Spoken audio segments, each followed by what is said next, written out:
Starting में बिल्कुल भी नेटवर्क नहीं थे हमारे गांव में, तो क्लासेस डाउनलोड करके लानी पड़ती थी, फिर मैं उनको देखता था। टॉप 10 मुझे थोड़ा समझाइए अभिषेक, कितना बच्चों के लिए इफेक्टिव था? क्योंकि ये मैंने आइडिया आई थिंक 1 साल पहले इंप्लीमेंट किया था। सर माइलस्टोन टॉप 10 का जो आपका इनिशिएटिव था, उसने सर एक कंपटीशन ऑनलाइन ऐसा किया हमारे लिए कि टॉप 10 में आना है, टॉप 10 में आना है। और स्टार्टिंग में जब मैंने प्रिपरेशन स्टार्ट की, फिर मैं मॉक देना स्टार्ट किए, तो वहाँ पे मेरे नेगेटिव तक गए हैं मार्क्स, इंग्लिश में नेगेटिव मार्क्स आते थे। तो फिर वहाँ से कॉन्सेप्ट क्लैरिटी की, धीरे धीरे मॉक्स लगाए, प्रैक्टिस डेली की है सर, कंसिस्टेंसी इतनी रखी है कि होनी चाहिए, डेली प्रैक्टिस होनी चाहिए। नमस्कार दोस्तों, स्वागत है आप सभी का एक बार फिर से। हमेशा हम जब तैयारी कर रहे होते हैं, बहुत सारी प्रॉब्लम आती हैं, बहुत सारी प्रॉब्लम्स को हम फेस कर रहे होते हैं, और हर्डल्स हर एक नया काम करने में आता है। चाहे आप स्टूडेंट हैं, बिजनेस कर रहे हैं, आप इनिशियल लेवल की प्रॉब्लम हर किसी को आती है। आप उसे कैसे टैकल करते हैं वो बहुत इंपॉर्टेंट होता है। सही से टैकल कर गए तो आप जो भी करेंगे उसमें सफल हो ही जाएंगे। लेकिन अगर उन प्रॉब्लम्स में आप उलझ गए तो शायद जो सपना आपने देखा होता है वो आप पूरा नहीं कर पाते हैं। 100 बच्चों को अगर मैं एक क्लास में पढ़ाता हूं तो मैं भी ये जानता हूं कि उसमें जो सिलेक्टेड कैंडिडेट्स का जो रेशियो होता है, अगर मैं कहूं तो 40-60 का होता है। 60 ऐसे बच्चे होते हैं जो शायद उन डिसिप्लिन को जो मैं सिखाने की कोशिश कर रहा हूं, जो मैं बताने की कोशिश कर रहा हूं, शायद नहीं फॉलो कर पाते हैं। लेकिन 40 ऐसे भी स्टूडेंट होते हैं जो हर एक परिस्थितियों से लड़के फाइनली अपना सिलेक्शन यहां पे इंश्योर करते हैं। आज मेरे साथ एक ऐसे कैंडिडेट हैं जिन्होंने भी अपने कई ऐसे हर्डल्स देखे हैं, लेकिन उसके बाद उन्होंने अपना सिलेक्शन जो है वो इंश्योर किया है। हमारे साथ अभिषेक हैं। Hi Abhishek, how are you? I am fine sir. सबसे पहले आप मुझे थोड़ा सा अपने बारे में बेसिक बताइए कि आपका नेटिव क्या रहा है, कहां से थे आप, कॉलेज की कौन सी डिग्री आपकी हुई है, और कौन सा एग्जाम आपने क्वालिफाई किया, और आगे की प्लानिंग आपकी क्या है? मैं बेसिकली सहारनपुर से हूँ, यूपी से। वहाँ पे एक गांव पड़ता है नंदी फिरोजपुर, वहाँ से मैं रहने वाला हूँ।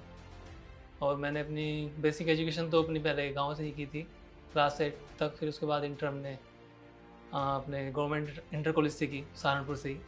उसके बाद फिर ग्रेजुएशन मैंने, क्योंकि सर फैमिली का ऐसा ही रहता है थोड़ा, तो साथ में एक छोटा सा डिप्लोमा होता है, ITI का डिप्लोमा बोलते हैं उसको।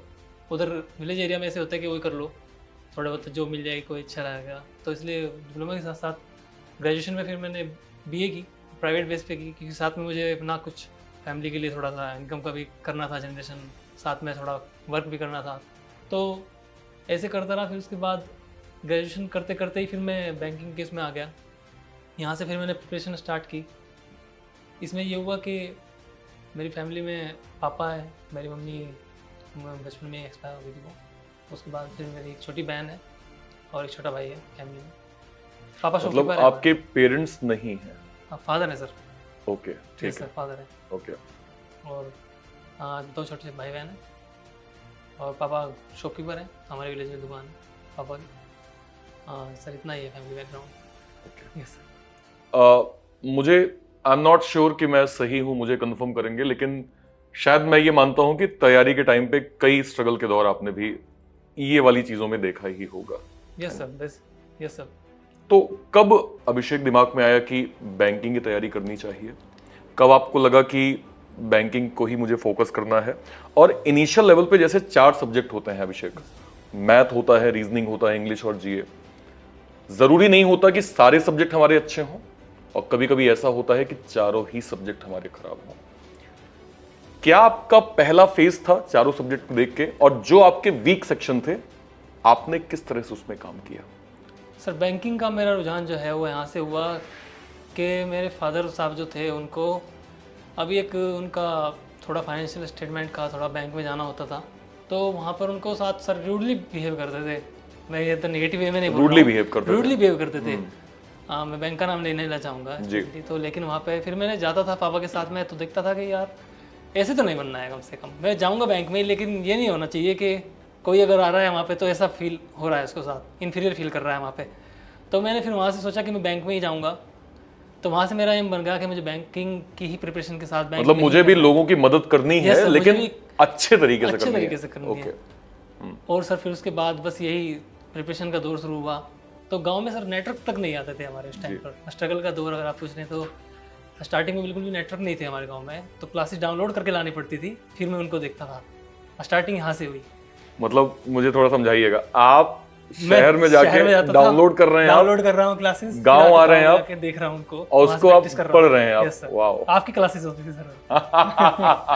वहाँ से प्रिपरेशन स्टार्ट हुई जी। और फिर धीरे धीरे ऐसा हुआ कि टेरेस पे जाओ, वहाँ पे नेटवर्क मिलेंगे, वहाँ से तैयारी होगी, वहाँ पे बैठ के पढ़ो, मॉक्स लगाओ। फिर धीरे धीरे कॉन्सेप्ट जैसे क्लियर होते चले गए, फिर धीरे धीरे नेटवर्क भी आ गए गाँव में, आसपास में नेटवर्क हो गए। तो फिर ये थोड़ा सा स्ट्रगल मैं मानता हूँ रहा है। ये मुझे अभिषेक की मोटिवेशन समझाइए यार। मतलब मैं आज के टाइम पे जब कई चीजें पुराने दौर से बहुत यूनिक हो गई हैं, यस सर। कैसे ये मोटिवेशन आ पाता था कि आप कह रहे हैं कि आप शहर में जाके वो वीडियो डाउनलोड कर लेते थे, फिर गांव में आके आप उसे पढ़ रहे हैं और कंसिस्टेंट होके पढ़ रहे हैं? यस सर, बिल्कुल कंसिस्टेंटली मैंने सर ऐसे रखी है कि मैं सर किसी त्योहार को भी मनाने मंदिर तक नहीं गया सर। 2 साल तक जितनी मैंने पढ़ाई करी है, मैं कभी मंदिर में नहीं गया। ये देख लीजिए, मैं कभी भी किसी फंक्शन में अटेंड नहीं किया, कोई त्योहार को मैंने मनाया नहीं उस टाइम पर। इतना कुछ मेरा ये था कि एम मोटिव था और कंसिस्टेंट, क्योंकि आप ऐसे ही जैसे पढ़ाते थे, डेली आपका क्लास का शेड्यूल होता था, डेली आप पढ़ाते थे, तो हमें भी उससे मोटिवेशन मिलता था कि हमें भी डेली ही पढ़ना है, कुछ भी हो जाए क्लास तो लेनी लेनी है, कॉन्सेप्ट क्लियर करने हैं। फिर उसके बाद प्रैक्टिस प्रैक्टिस प्रैक्टिस, ये आपका डायलॉग होता था सर, हम वही फॉलो करते थे। तो उसके बाद ये हुआ कि मोटिवेशन सर अंदर से आता है, और अगर कोई डिमोटिवेट भी फील करता है तो उसके लिए आप बैठे ही हैं, वहाँ पे होते ही थे। क्लास में कभी भी ये नहीं लगता था कि हाँ यार बस पढ़ाई पढ़ाई पे फोकस किया जा रहा है, थोड़ा सा ये नहीं है कि हमें एक बैक हैंड सपोर्ट भी मिलनी चाहिए, वो ऐसा कभी फील नहीं हुआ, क्योंकि मिलती थी वो हमेशा से साथ में रही है सपोर्ट। तो फिर ये पढ़ाई का चलता रहा, उसके बाद काफ़ी टाइम चलता रहा इस बारे में। चलिए, सवाल को मैं एक बार थोड़ा सा और आगे बढ़ाता हूँ। मैंने कहा आपके 4 सब्जेक्ट हुआ करते हैं जनरली, और जरूरी नहीं कि हमारे चारों अच्छे हों, कभी कभी सर्टेन केस में हो जाता है कि चारों ही सब्जेक्ट हमारे बेस्ट हों, पर ऐसा हमने बहुत यूनिक केसेस देखे हैं। आई एम श्योर आपका भी कुछ ऐसा सब्जेक्ट रहा होगा जो आपका वीक रहा होगा। मैं आपसे जानना चाहता हूं कि लेट सपोज अगर आपका इंग्लिश वीक है, तो आपने वो इंग्लिश की स्ट्रेटेजी क्या अपनाई, और वो बच्चे जो इंग्लिश में अभी प्रॉब्लम फेस कर रहे हैं, जिनको अभी स्ट्रगल हो रहा है कि यार मैं कर तो रहा हूं लेकिन हो नहीं पा रहा है, आपकी एडवाइस उन बच्चों के लिए क्या होगी? मैं बेसिकली हिंदी मीडियम से मैंने पढ़ाई की है, तो बैंक का एग्ज़ाम का ये होता था कि आप बैंक का एग्ज़ाम नहीं कर सकते क्योंकि आप हिंदी मीडियम से हो। हमारे गांव में सर मैं फर्स्ट बैंकर हूँ अपने गांव में। अरे वाह। तो ये तो होता था कि आप बैंक का एग्ज़ाम कैसे करेंगे, आपको तो उसमें इंग्लिश पढ़नी पड़ेगी। तो ज़्यादातर ये होता था कि लोकल जो ऐसे एग्ज़ाम होते हैं, स्टेट वाले एग्ज़ाम होते हैं जहाँ पे इंग्लिश नहीं होती है, वहाँ पे आप चले जाएंगे। लेकिन अगर आपको बैंक एग्ज़ाम निकालना है तो आपको ये नहीं है कि आप एक ही उसमें कमांड करो कि आपका मैथ स्ट्रॉन्ग है तो मैथ, क्वांट स्ट्रॉन्ग है तो क्वांट पे कमांड कीजिए, या फिर इंग्लिश है तो बस इंग्लिश पे ही कमांड कीजिए। ऐसा नहीं होता है, आपको थोड़ा सा सबको वो करना होता है, उसमें ग्रूमिंग लेनी पड़ती है। हर सब्जेक्ट पे आपको कमांड लेनी पड़ती है थोड़ी थोड़ी। तो इंग्लिश मेरा हमेशा से पहले से वीक था। स्टार्टिंग में जब मैंने प्रिपरेशन स्टार्ट की, फिर मैं मॉक देना स्टार्ट किए, तो वहाँ पे मेरे नेगेटिव तक गए हैं मार्क्स, इंग्लिश में नेगेटिव मार्क्स आते थे। तो फिर वहाँ से कॉन्सेप्ट क्लैरिटी की, धीरे धीरे मॉक्स लगाए, प्रैक्टिस डेली की है सर, कंसिस्टेंसी इतनी रखी है कि होनी चाहिए, डेली प्रैक्टिस होनी चाहिए। अगर आपको टाइम मिल रहा है, 5 मिनट का भी बीच में टाइम मिल रहा है, तो ये नहीं है कि आप इधर उधर लग जाओ, इंस्टा रील देखने लग जाओ। अगर वो आपको स्टडी रिलेटेड मिल रही है तो उसको देखिए। तो ऐसे ही धीरे धीरे न्यूज़पेपर पढ़िए, आप एडिटोरियल कीजिए, आप क्लासेस कीजिए, एडिटोरियल क्लासेस कीजिए। यूट्यूब पर इतना कुछ है, वहाँ से आप कंटेंट लीजिए, काफ़ी कुछ अवेलेबल है। बैचेस की अगर ज़रूरत है तो वहाँ से लीजिए। ये ऐसे करता था मैं सर। मेरा इंग्लिश काफ़ी वीक था उस टाइम पर। धीरे धीरे सर मॉक्स में नंबर इंक्रीज़ हुए, मार्क्स इंक्रीज़ हुए, फिर वो पॉजिटिव मार्क्स में डबल डिजिट तक गए। फिर फाइनली ऐसा भी हुआ सर, आउट ऑफ 30 प्री मॉक्स में 28-27 तक मार्क्स मेरे आए हैं इंग्लिश में। नेगेटिव मार्क्स से नेगेटिव आपका मार्क्स से सर 28 तक आए पहुंचा। हैं। बहुत बहुत एक, मैं ये कहूंगा कि विल पावर अगर आपके अंदर है सीखने की, तो ये सब चीजें भी पॉसिबल हो सकती हैं। जनरल अवेयरनेस अभिषेक एक बहुत स्कोरिंग सब्जेक्ट हमेशा रहता है। मतलब हम ये देखते हैं कि 1 लाइनर क्वेश्चंस हैं, 40 क्वेश्चन है, तो अगर क्लिक हो गए तो 40 के 40 ठीक है, और नहीं क्लिक हुए तो गड़बड़ा जाते हैं। और बहुत सारे बच्चे जनरल अवेयरनेस में थोड़ा सा प्रॉब्लम फेस करते हैं। आपकी जीए की तैयारी क्या थी अभिषेक, और बच्चों के लिए आप क्या गाइडेंस करेंगे, कौन सी स्ट्रेटेजी होनी चाहिए? सर जीए बैंकिंग एग्जाम में ज़्यादातर फोकस जो है मेनली तो सर उसमें करंट अफेयर्स रहती हैं, ज़्यादातर वेटेज जो है करंट अफेयर्स का रहता है। उसके बाद बैंकिंग अवेयरनेस आती है, फाइनेंशियल अवेयरनेस आती है। तो बच्चे क्या करते हैं कि यार वो तो मेंस में आएगी, प्री को उसको पढ़ने की ज़रूरत नहीं है, वो उस टाइम पे उसे अवॉइड करते हैं, और वही उनके सिलेक्शन में हर्डल होता है सबसे बड़ा। क्योंकि अगर आपको करंट अफेयर्स याद करने हैं तो आपको स्टार्टिंग से ही उसको साथ में लेके चलना होगा। ये नहीं है कि आप बस मेंस टाइम पे ही उसको पढ़ेंगे, अगर आपका प्री निकला तब आप पढ़ाई स्टार्ट करेंगे, वहाँ से आप लैग कर जाओगे और बच्चे आपसे आगे निकल जाएंगे। आपको स्टार्टिंग से ही क्लासेस वगैरह अगर आप ले रहे हैं तो रेगुलर लीजिए, डेली लीजिए। आपका प्री हो रहा है तब भी लीजिए। ये नहीं कि अभी प्री के लिए टाइम निकालते हैं, प्री को मॉक करते हैं, बस उसी को करते हैं, ये नहीं होगा। अगर आपको करना है, क्लियर करना है, आपको फोकस मेंस पे भी उतना ही रखना है, जितना प्री पे रखना है उससे ज़्यादा मेंस पे रखना है। तो जीके वहाँ पे एक स्कोरिंग टॉपिक होता है, क्योंकि उसमें बस आपका टाइम भी नहीं जाता है, और आपको अगर आता है तो ही आप क्लियर कर सकते हैं उसको। अगर आप गैस वर्क करेंगे वहाँ पे तो आपको नेगेटिव हो जाएगा। तो उसमें डेली आपको पढ़ना ही होगा, उसका और कोई अल्टरनेटिव नहीं है, ना ही उसका और कोई सब्स्टिट्यूट है। राइट।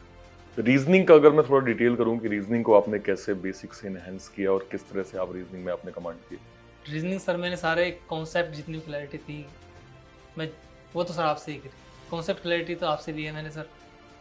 और उसके बाद सर प्रैक्टिस क्लासेस आपकी होती थी सर। टॉप 10 वाला आपने जो चलाया सर, वो तो नया इंस्टीट्यूट इतना अच्छा था सर। उसमें टॉप तो 10 मुझे थोड़ा समझाइए अभिषेक, कितना बच्चों के लिए इफेक्टिव था? क्योंकि ये मैंने आइडिया आई थिंक 1 साल पहले इंप्लीमेंट किया था। सर माइलस्टोन हुआ है सर, जितने भी सिलेक्शन हुए हैं सबकी जनवरी में माइलस्टोन। टॉप 10 का जो आपका इनिशिएटिव था, उसने सर एक कंपटीशन ऑनलाइन ऐसा किया हमारे लिए कि टॉप 10 में आना है, टॉप 10 में आना है। और जब टॉप 10 में आने लग गए तो ये रहता था कि टॉप 3 में आना है, और पर पजल टॉप में ही आना है, ये होता था। आपस में भी इतना ज़्यादा उसमें इंजॉयमेंट आने लगा कि हमें करना ही है। टॉप 10 का आपने जो ये करा सर, वो पजल में भी नहीं, लेकिन और जितने मिसलेनियस टॉपिक्स होते थे वहाँ पर भी उसका काफ़ी ज़्यादा हमें बेनिफिट मिला। और आपने जैसे कि पहले होता था कि अगर पजल कर रहे हैं, डायरेक्ट कर रहे हैं, क्लासेस चल रही हैं तो कर लेंगे, थोड़ा टाइम और लगा लेंगे, क्या हो गया। लेकिन जब टॉप 10 का आपने किया इनिशिएटिव, तो वहाँ से हमें ये मिला कि स्पीड में भी करना है, और क्योंकि नाम भी आना है, और टॉप 10 की लिस्ट जो लास्ट में आएगी अगर उसमें नाम नहीं हुआ तो सर एक ये हो जाता था कि नहीं, हमने आज कुछ बेटर नहीं किया, हमें और मेहनत करनी है, उस पर और काम करना है। तो डेली सर ये होता था। और जब लिस्ट में नाम आने लग गया सर, तब तो ये लगने लगा कि हाँ अब थोड़ा सा हम कर रहे हैं, उसमें इंप्रूवमेंट हो रही है हमारी। तो रीजनिंग को वहाँ से क्लियर किया सबसे पहले, तो फिर आपकी वो क्लासेस में बहुत हेल्प करी है सर। बहुत क्या सर, सबसे ज़्यादा हेल्प क्लासेस की हुई है। उसके बाद मॉक्स आते हैं। मॉक्स में तो सर ऐसा था कि मॉक अगर कर रहे हैं तो मॉक तो कुछ अब ऐसे लगने लगे थे सर कि बस मॉक में तो कुछ बचा ही नहीं है, क्योंकि क्लास में भी इतना हाई लेवल हो जाता था, कंटेंट में भी, पजल्स में भी। तो मॉक्स तो sir 35 out of 35 easily daily आने लगे थे। और मेंस का भी सर आपके सेशंस फिर ऐसे होते थे। मेंस में भी हम डेली जैसे मॉक लगाते थे, वीकली लगाते थे, फ्रिक्वेंटली करते थे। डेली तो नहीं होते हैं मॉक्स मेंस के, लेकिन वहाँ से भी कॉन्सेप्ट तो सर क्लासेस आपकी काफ़ी बेनिफिशियल हुई उसमें हमारे लिए, वहाँ से हमने करी है। और उसके बाद बस मॉक्स भी रीजनिंग के लिए इतना सफिशियंट है। आपकी क्लासेस अगर कोई कर लेगा, कॉन्सेप्ट के लिए भी सर की क्लासेस मिल जाएंगी आपको वहाँ से भी मिल जाएगा। तो रीजनिंग का टॉप 10 कॉन्सेप्ट क्या है देखने के लिए जुड़ना ना भूलें, डेली सुबह 10 बजे बैंकिंग वाला यूट्यूब चैनल पे। चलिए नेक्स्ट पे आते हैं। अभिषेक, जब हम तैयारी कर रहे होते हैं तो सोशल प्रेशर एक बहुत कॉमन एक हमने देखा है। जैसे हम तैयारी कर रहे हैं तो मैंने देखा है कि जनरली माता पिता को चिंता कम हो जाती है, आसपास के लोगों को बड़ी चिंता स्टार्ट हो जाती है, स्पेशली हमारे दोस्त यार हैं या फिर रिलेटिव्स हैं। ये हर किसी ने देखा हुआ है। मैंने देखा है बहुत सारे बच्चे इन सब चीजों से डगमगा जाते हैं। उन्हें लगता है अरे यार, मतलब इतना अच्छे से मैं मेहनत कर रहा हूं, बोल कैसे दिया इनने, मतलब मैं तो 100% दे रहा हूं, 2 मार्क्स कम हो गए और इनने मुझे कमेंट कर दिया, अब मैं नहीं करने वाला हूं, अब मैं नहीं करूंगी। और कई सारे बच्चे इन सब चीजों के कारण आगे नहीं बढ़ पाते हैं। आई एम श्योर आपने ये भी सिचुएशन कभी ना कभी देखी होगी। आपने उसे कैसे टैकल किया? और जो बच्चे इन प्रॉब्लम्स को फेस कर रहे हैं, जो कि हाँ सर अब क्विट ही कर देंगे हम, क्या मैसेज देंगे आप उनको? सर इसका ये था कि जब मेरे पास ग्रेजुएशन, मैंने बीए करी, बैचलर इन आर्ट्स करी, तो उसके बाद मेरे पास ऐसा कोई करियर का स्कोप नहीं था। तो मेरे पास डबल प्रेशर था, क्योंकि फैमिली की भी सारी फाइनेंशियल जिम्मेदारी मुझ पे थी, बड़ा होने के नाते सारे प्रेशर मुझ पे थे। तो उसके बाद मैं उस डिप्रेशन के उस लेवल में था कि मैं सुसाइडिकल थॉट्स मेरे अंदर आते थे उस टाइम। आते थे? यस। ये हुआ कि अब कुछ नहीं हो सकता है, क्योंकि ऐसा कुछ वो भी नहीं है, करियर का कुछ बैकअप प्लान भी नहीं है, मेरे पास कोई बैकअप प्लान नहीं था। लेकिन फिर यही होता था कि सर अगर प्रेशर आसपास से मिल रहा है वो आपको उतना किल नहीं करेगा अगर आप अंदर से खुद मजबूत हो गए हैं अपना। अगर आप एक बार अपने अंदर से ही उस चीज़ से लड़के आ जाते हैं ना, तो फिर आपको बाहर की चीज़ें उतनी मैटर नहीं करती। वो आप कैसे हैंडल करेंगे उसके लिए तो सर मैं कहूँगा कि मेडिटेशन, डेली योगा बहुत ज़रूरी है, प्राणायाम वगैरह करना। उसमें मैं सब बच्चों को कहूँगा, सबको, जितने भी एस्पिरेंट्स हैं सबको मेरी तरफ से पर्सनल एक राय रहेगी कि आप डेली मेडिटेशन कीजिए। और अगर आपको प्रेशर मिल रहा है तो आप खुद पे सबसे ज़रूरी है कि कॉन्फिडेंस रखिए। आप किसी भी लेवल पर हों, आप ये मत सोचिए कि मैं वहाँ तक नहीं जा सकता। जो भी कहीं किसी भी लेवल तक भी कोई गया है तो वो इंसान ही है। आप ये समझिए कि वो भी इंसान ही है, आप कहीं तक भी जा सकते हैं। और जैसे कि सर क्लासेस में हमेशा मोटिवेशन मिलता था। स्टार्टिंग में एक मोटिवेशन लाइन आती थी, सर उसको बहुत अच्छे से एक्सप्लेन करते थे। आप वहाँ से भी अगर डेली उसको मैं कहता रहा हूँ कि सर का जो पैकेज है वो कंप्लीट पैकेज होता है। सर की जो क्लास का है वो कंप्लीट पैकेज हो जाता है। वहाँ से आपको मोटिवेशन भी मिल जाता है और जो आसपास का प्रेशर होता है उससे हैंडल करने की भी पावर वहाँ से आ जाती है, धीरे धीरे आ जाती है। अगर आप कंसिस्टेंस है तभी आ जाती है। मैं ज़रूर थोड़ा सा ये अभिषेक, ये तो खैर मैं हमेशा ये कोशिश करता हूँ, क्योंकि देखिए स्टूडेंट लाइफ में हमेशा पढ़ाई ही इम्पोर्टेंट, तो खैर वो तो इम्पोर्टेंट होता भी है। जो मेंटल प्रेशर होता है उसको बैलेंस करना बहुत ज़रूरी है। एज अ स्टूडेंट मैंने भी कभी देखा होगा, जब मैंने भी एग्ज़ाम क्रैक किया था तो कुछ ऐसी चीज़ें मैंने भी हैंडल करी थी। तो मुझे ये समझ में आ गया था कि ये मेरा प्रॉब्लम नहीं है, सबका प्रॉब्लम है भाई। Yes sir. और टीचिंग लाइन पे आने का एक मेरा बड़ा रीज़न ये भी था कि मुझे ये जो प्रॉब्लम्स मैं जो देख रहा हूं, मैं जो फेस कर रहा हूं, मैंने तो सॉल्यूशन निकाल लिया, मैं चाहता हूं किसी और तक ये ना पहुंचे। एंड आपकी बातों से ये मुझे आभास हो गया कि मैं ठीक काम करने की कोशिश कर रहा हूं। एंड आई होप कि ये उन सारे बच्चों तक एक अच्छा संदेश जाएगा जो ऐसी चीज़ों से में इन्वॉल्व हैं और उससे कोप अप करना चाह रहे हैं। मैं एक बात और कहना चाहूँगा यहाँ पर, आपका उसमें कोई भी खुद का स्वार्थ नहीं होता, स्वार्थहीनता से पढ़ाते हैं। तो उस वजह से जो भी आप किसी फैकल्टी से पढ़ते हैं, आप पहले अगर पढ़ रहे हैं तो आपने अगर ये देख लिया कि हाँ ये मुझे एक लाइफ में भी एक माइलस्टोन मेरे वे को क्रिएट करेगा जहाँ तक मुझे मंजिल तक जाना है, अगर उस राह तक मुझे मिलाने वाला गुरु मिल गया है, तो अगर आपने वो पा लिया तो आप, मैं समझूंगा कि आपकी लाइफ में भी आगे तक हमेशा उनका काफ़ी योगदान रहने वाला है। आप किसी भी करियर प्रोस्पेक्ट पे चले जाइए, कहीं पर भी किसी भी ग्रोथ पे चले जाइए, लेकिन आपको जो बेस है, वो फाउंडेशन जो है वो आपकी मैटर सब हमेशा करती है। अगर आप स्टार्टिंग में ही एक अच्छी स्ट्रेटेजी के साथ स्टार्टिंग करेंगे तो वो आपको लॉन्ग टर्म में भी बेनिफिट करेगा। सर ने बात करी थी कि फैमिली प्रेशर के बारे में, तो फैमिली प्रेशर को हैंडल आप इसी तरीके से कर सकते हैं कि बस आप अपने माँ बाप के चेहरे को याद रखिए। आप किसी भी मोड़ पर हैं, आप कितने भी स्ट्रगल कर रहे हैं, आप अपने माता पिता के चेहरे को याद रखिए, उनके स्ट्रगल को याद रखिए। वो आपको हमेशा मोटिवेट करेगा, ये दिखाएगा कि हाँ हमें करना है। बिल्कुल बिल्कुल, ये चीज़ तो मैं भी हमेशा कहता हूँ कि जब आप तैयारी कर रहे होते हैं तो हमें सपोर्ट करने वाले बेसिकली दो लोग होते हैं। पहले तो माता पिता, तीसरी कैटेगरी में मैं खुद को रखता हूँ एज अ टीचर, क्योंकि हम आपको सही दिशा दे सकते हैं, सही दिशा के रास्ते बता सकते हैं, लेकिन अल्टीमेटली जो आपको प्रायर जो सबसे बड़ा सपोर्टर हैं वो आपके माता पिता होते हैं। तो बिल्कुल सही आप कह रहे हैं और ये मैं हमेशा कोट करूंगा। मुझे खुशी है कि आपने सेम लाइन कोट कर दी। एक पॉइंट अभिषेक अभी मैंने सुना कि आपके जो सुसाइडल थॉट आपने बताया, मतलब ये बहुत मतलब बहुत कम मैंने ऐसा सुना है जनरली कि वो भी आज के टाइम पे। कब का दौर था ये अभिषेक, और आज के टाइम पे आप उससे कितना बदले हुए हैं? यस सर, ये लगभग सर ग्रेजुएशन जब मेरी चल रही थी और मैं प्रिपरेशन स्टार्टिंग कर चुका था, उसके बाद का ये टाइम है। क्योंकि उस टाइम पर मेरे मार्क्स भी निगेटिव में आते थे, जैसे मैंने बताया इंग्लिश में भी निगेटिव, और मॉक्स में भी मुझे लग रहा था कि ये मैं नहीं कर पाऊँगा, तो मेरा कोई फ्यूचर नहीं है, ये मुझे लगने लगा था। ऐसा मुझे फील होता था कि मैं कैसे करूँगा ये सब, क्योंकि मुझे एक तो कोई गाइडेंस नहीं मिली कहीं पे, ऐसा कोई फैमिली में कोई गाइडेंस नहीं है, कोई बैंकिंग क्षेत्र में, क्योंकि गांव में रहते हैं वहाँ पे कोई गाइडेंस नहीं है।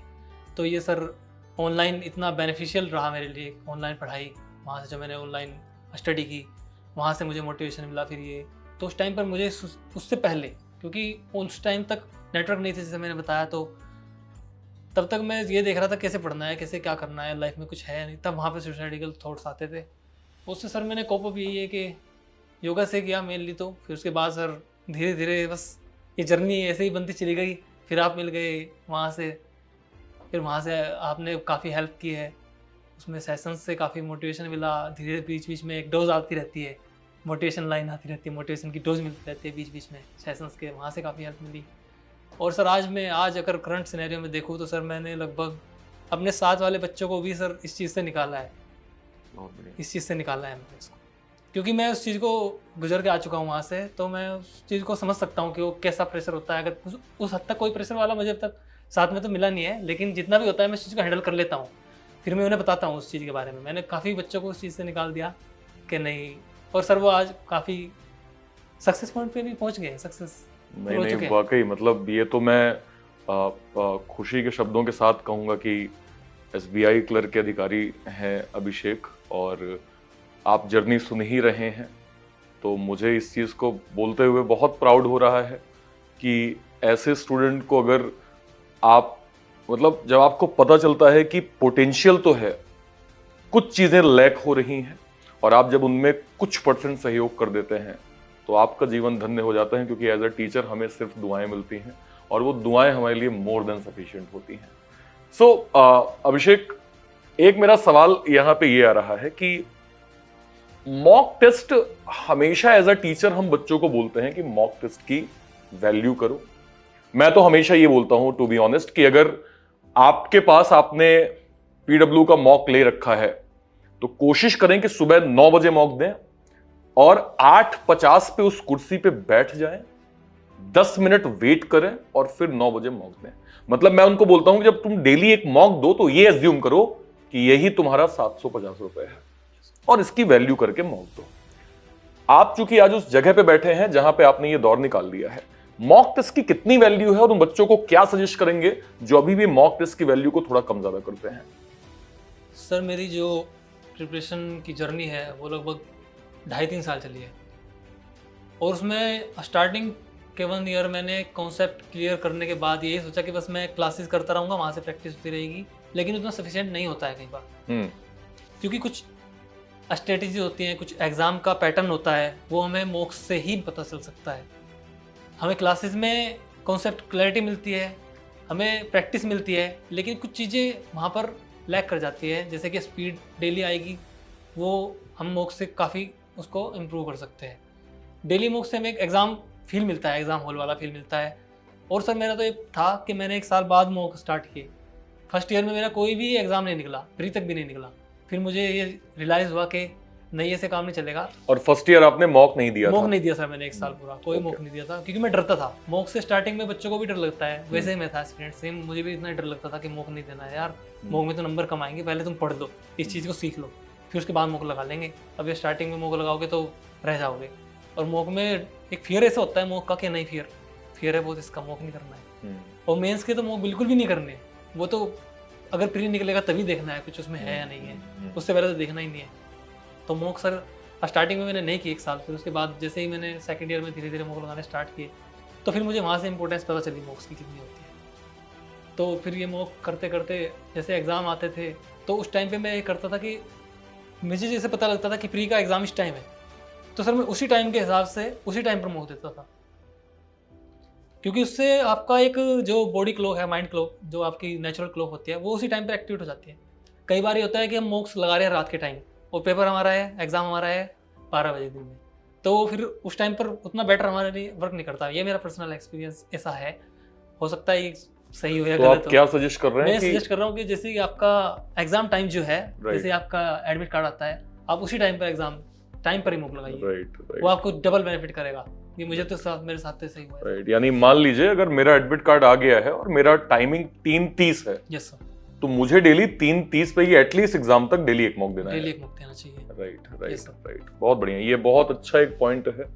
और मैं ये जरूर कहूंगा कि वो सारे स्टूडेंट जो हमें सुन रहे हैं वो अभिषेक की इस बात को समझे, क्योंकि वो यस एज अ टीचर मैं आपको कहूंगा इसके बड़े फायदे हैं, और अभिषेक चूंकि इसको अनुभव किए हैं तो वो इसके अनुभव बहुत अच्छे से समझ सकते हैं। एंड मॉक्स में सर कंसिस्टेंसी भी बहुत ज़्यादा मैटर करती है। अगर आपने 1 दिन मॉक दे दिया और आपने 6 दिन मॉक नहीं दिया तो उसका कोई बेनिफिट नहीं है। आपने 1 महीने मॉक दिए, आपने 15 दिन मॉक नहीं दिए, तो आपके सब मेहनत जितनी है वो सब वैनिश आउट हो जाएगी सब। मॉक में कंसिस्टेंसी भी उतनी जरूरी है जितनी सर क्लासेस में आप कंसिस्टेंट रहते हैं उतना ही। अभिषेक, आपकी पूरी जर्नी में आप मेरा रोल किस तरह से देखते हैं, और मेरे जो भी क्लासेस हैं या जो भी लाइफ लेसन्स जो भी मैंने कोशिश करी है, वो आपके लिए कितना यूजफुल रहे हैं आपकी कंप्लीट जर्नी में? सर मैं अगर ये बताना चाहूँ तो सर मेरे लिए तो समझता नहीं हूँ कैसे डिस्क्राइब करूँ, इसे कैसे एक्सप्रेस करना है इस चीज़ को, क्योंकि मेरे लिए तो ऐसा है कि मेरे फैमिली में भी कोई ऐसा था नहीं कि बैंकिंग की आपको प्रिपरेशन के दौरान आपको गाइड करे, या गांव में तो सर होते ही नहीं है, आपको पता है जिससे कि। तो मेरा तो ऑनलाइन ही एक ये था कि मेरा वर्ड ही ये था कि ऑनलाइन मेरा वर्ड है, बस उसी वर्ड में रहता था सर मैं सुबह से शाम तक, और वहाँ पर आपका ही इन्वायरमेंट के साथ आपके साथ ही रहता था, वही हैबिट्स बन गई, ऐसे ही पढ़ना है, ऐसे पढ़ना है। हाँ, तो सर आपका रोल तो उसमें मतलब एक्सप्रेस नहीं किया जा सकता सर, उतना रोल है। क्लासेस का भी उतना ही रोल है। क्लास सर जैसे कि मॉर्निंग में होती थी, ऐप पर होती है, अब भी होती है, वो भी करते थे, डेली करते थे। मॉक्स का यह था कि एक डेली मॉक्स लगाना है। मैं सर पढ़ने के मेरा शेड्यूल ऐसा रहता था कि मॉर्निंग में उठना है, उसके बाद एडिटोरियल पढ़ना है, क्लासेस करनी है, करंट अफेयर्स पढ़ना है, फिर उसके बाद लाइव क्लासेस तो करनी ही करनी है जिस टाइम में सर की डेली क्लासेस आ रही है, क्योंकि वो सर वही आपकी कंसिस्टेंसी बनेगी। अगर आपने एक भी दिन ये सोच लिया कि नहीं आज मैं क्लास नहीं करूँगा, कल कर लूँगा, इसका तो वहीं से आपका बस लैक होना शुरू हो जाएगा, आप पीछे चले जाएंगे। अगर आपने एक भी दिन क्लास छोड़ दी तो ये समझ लीजिए आप पीछे जाना शुरू हो जाएंगे, क्योंकि आपकी हैबिट फिर ये हो जाएगी, कल भी मैं ये कर लूँगा, रिकॉर्ड कर लूँगा, रिकॉर्डेड कर लूँगा। अभी लाइव कौन करेगा यार, 1 घंटे तक कौन बैठेगा, अभी इस टाइम कौन करेगा, इस टाइम नहा लेते हैं, इस टाइम खा लेते हैं, इस टाइम कुछ और कर लेते हैं। नहीं, जिस टाइम क्लासेस का टाइम है उसी टाइम आपको क्लास करनी है, लाइव करनी है, वहीं से आपको बेनिफिट होगा, क्योंकि वो आपको एक बैक से ये रहेगा कि हाँ मेरे पास कोई है, मुझे करनी ही करनी है, साथ के साथ ही करनी है। और आपको कमेंट भी उसमें करना है, ये नहीं है कि आप क्लास देख रहे हैं मुझसे बन नहीं रहा है यार मैं नहीं करूँगा कमेंट। अगर आप कमेंट करेंगे तभी आपसे बनना स्टार्ट होगा, और आप टाइमली उसको कर पाएंगे। जब आप कमेंट करेंगे तो आपको ये लगेगा कि हाँ अगर मैंने गलत भी किया है, तो जैसे पजल कराते हैं सर, पजल का ये होता है कि टॉप 10 होता है, बच्चे कमेंट नहीं करते हैं कई बार कि मेरा गलत हो जाएगा, मेरी लिस्ट में से नीचे हो जाऊँगा, तो वो ये नहीं करना है। अगर आपको आ रहा है तो आपको कमेंट करना है, भले ही लेट आए आपका नाम, लेकिन अगर आपकी एक्यूरेसी उसमें है तो आपका वो कंसीडर हो जाएगा, आप ऑटोमेटिकली टॉप लेवल पे आ जाओगे। क्योंकि कुछ बच्चे ऐसे होते हैं कि टॉप लेवल पे कमेंट तो करते हैं लेकिन कमेंट गलत होता है, तो वो ऑटोमेटिकली एक्यूरेसी कम होने के कारण उनका नेम भी जो है लिस्ट में नीचे हो जाता है। बिल्कुल बिल्कुल। अभिषेक, आज बहुत मजा आया आपसे बात करके। वाकई आपने वो सारे पॉइंटर्स जो आई थिंक किसी बच्चे को नीड होता है वो सब आपने यहाँ पे शेयर किया। एक आखिरी सवाल मैं आपसे जरूर पूछूंगा। इस समय सारे बच्चे हमें देख ही रहे हैं और वो अभिषेक से जानना चाहते हैं कि वो अभिषेक की एक स्ट्रेटेजी क्या है, वो अभिषेक के पास एक कौन सा ऐसा मंत्रा मिल गया है जो अभिषेक ने समझा है कि हाँ ये कर लो, ये कर लो और ये कर लो, हो जाएगा, ये मत करना, इसमें गड़बड़ा जाओगे, ऐसी स्ट्रेटेजी फॉलो करो तो कर लोगे। तो वो अभिषेक का एक मंत्रा क्या है जो आप सारे बच्चों को देना चाहेंगे? बेसिकली जैसे मैंने पहले ही बताया कि अगर आपका फाउंडेशन कमजोर है तो इमारत भी धड़बड़ा कर गिर जाएगी। बेसिकली सबसे पहले तो आपको कॉन्सेप्ट क्लैरिटी होनी चाहिए, आपकी एक फाउंडेशन जो मजबूत होनी चाहिए बिल्कुल, और वो आप क्लासेस से कर सकते हैं, जहाँ से भी आप पढ़ना चाहे पढ़ सकते हैं। और मैं समझता हूँ कि रीजनिंग के लिए तो सर से मैंने तो सर से ही किया है, और मैं रिकमेंड भी करूँगा कि रीजनिंग की कॉन्सेप्ट क्लैरिटी तो आप सर से कीजिए। उसके बाद मैथ्स है, क्वांट है और जीके है। जीके में ये है कि फाइनेंशियल अवेयरनेस, बैंकिंग अवेयरनेस जो बेसिक है वो आपको क्लियर करना है। उसके बाद आपको प्रैक्टिस करते रहनी है, क्लासेस करते रहनी है, डेली करते रहनी है, कंसिस्टेंसली करते रहनी है। ये नहीं है कि आपने छोड़ दिया, वो गलत हो जाएगा, वहाँ से आप फिर लैग कर जाओगे। उसके बाद आपको मॉक्स लगाते रहने हैं साथ में, मॉक्स में भी डेली करने हैं, मेंस की मॉक भी करने हैं। मेंस की मॉक आप वीकली कीजिए। मेरा ये था कि मैं डेली करता था, मैं डेली एक प्री का मॉक लगाता था, कई बार तो मैं डेली 2 लगाता था, डेली 3 भी लगाता था, लेकिन वो हैक्टिक हो जाता है। आप डेली कीजिए, चिल रहिए, ये नहीं है कि प्रेशर पूरा ले लेना है, उससे आपकी परफॉर्मेंस डाउन होती चली जाएगी, वहाँ से आपको कोई बेनिफिट नहीं होगा। आप ये समझिए कि मैं कर सकता हूँ, खुद में कॉन्फिडेंस रखिए और डेली आप कंसिस्टेंटली जितना भी आपको फॉलो करना है फॉलो कीजिए, सर को फॉलो कीजिए। मैथ्स के लिए आप काफ़ी फैकल्टीज़ हैं हमारे इधर ही, बहुत अच्छी हैं, मैं पढ़ता था सर, डेली पढ़ता था।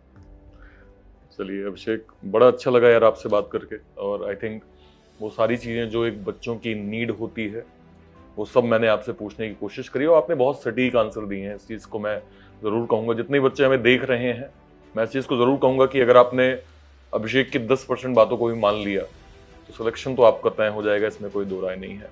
अभिषेक बहुत बहुत शुभकामनाएं आपको भविष्य के लिए, थैंक यू सर। और हम ये चाहेंगे कि आप आज जहां हैं उससे भी आगे तरक्कियों को छुएं, और उसके लिए मेरा आप चाहें तो ब्लेसिंग कहें, आशीर्वाद कहें, जो भी कहें, वो हमेशा आपके साथ रहेगा। तो बहुत अच्छा लगा आपसे बात करके, और भविष्य के लिए आपको ढेर सारी शुभकामनाएं।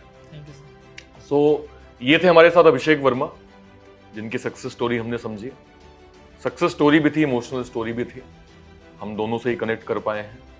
और मुझे लगता है कि जो कोई भी अभिषेक की इन बातों को समझ जाएगा, लाइफ में मैं ये तो कह सकता हूं कि सक्सेस तो हो जाएगा अगर उसने डिसिप्लिन मेंटेन कर लिया तो।